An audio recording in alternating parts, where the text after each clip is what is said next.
Welcome back to MDTV. Just to let you know that we've got some Rascal V's back in stock.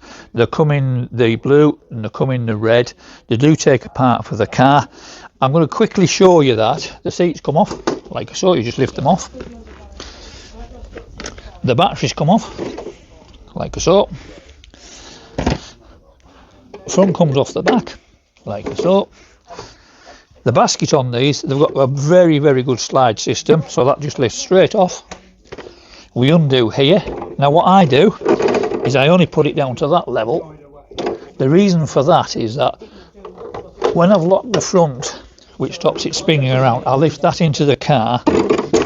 I then pop the battery back. I put a towel in here, because what we do then is lift this bit back into here.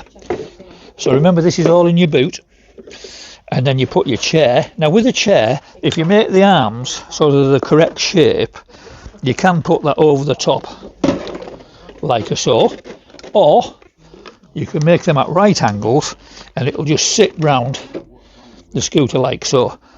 So these are back in stock. They're lovely made from Electric Mobility. It's the Rascal V. As you can see, we've got a few in stock. This might be the last few for a little while, so be fairly quick, because at the moment we're doing these at £7.99. So thank you for your time, and we'll see you soon.